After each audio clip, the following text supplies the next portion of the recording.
Mr. President, I rise to discuss the importance of the American energy sector and my concern about President Biden's executive orders regarding domestic energy policy. In the first hours of the Biden administration, the President signed an executive order revoking the presidential permit for the Keystone XL pipeline, a project projected to add 11,000 American jobs this year and pump $1.6 billion in wages into our economy. The new administration's actions ceased construction work, nullified contracts issued last October to hire an estimated 7,000 union construction workers, and disappointed our Canadian ally. It is deeply concerning that our national energy policy should take such a dramatic turn away from pro-jobs and pro-American energy independence. Americans' unemployment rate is already in a precarious situation due to the ongoing global pandemic, and I fail to see how destroying more jobs unifies our nation. Mississippians and Americans in the energy industry have worked tirelessly for our nation. And in 2019, America became energy independent for the first time in 60 years.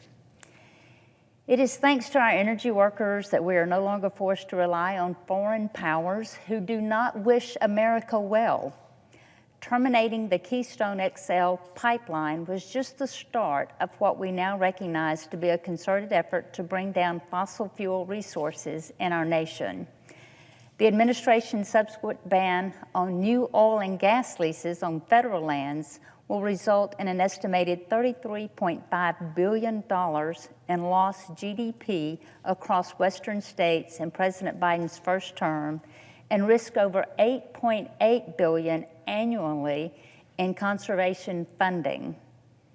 Oil and natural gas from federal lands accounted for 6.4% and 9.2% respectively of the national's total production. Jobs and economic opportunity are being carelessly stripped away.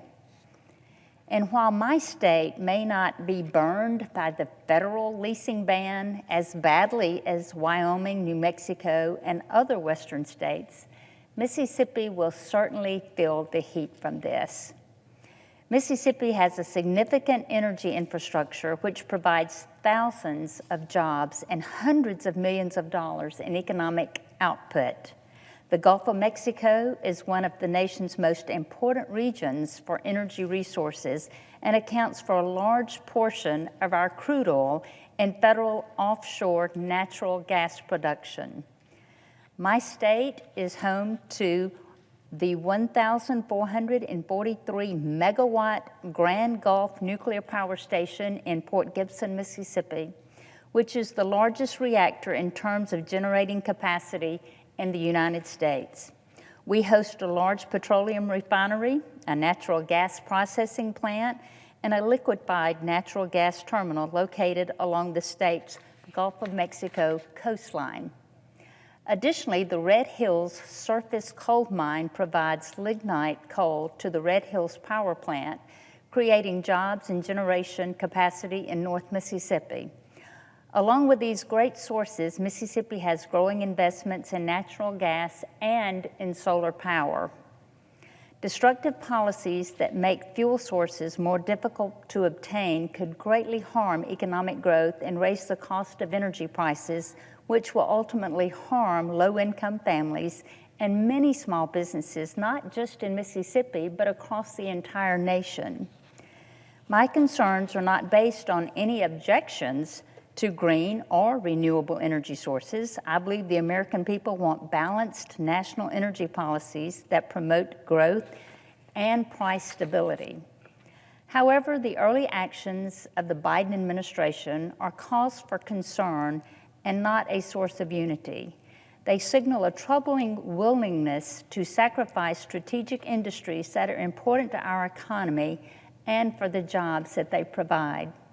Mr. President, this body should take into consideration important legislation such as the POWER Act and the Conservation Funding Protection Act, which would allow Congress to enact responsible energy policies and move away from policies landed in executive edits.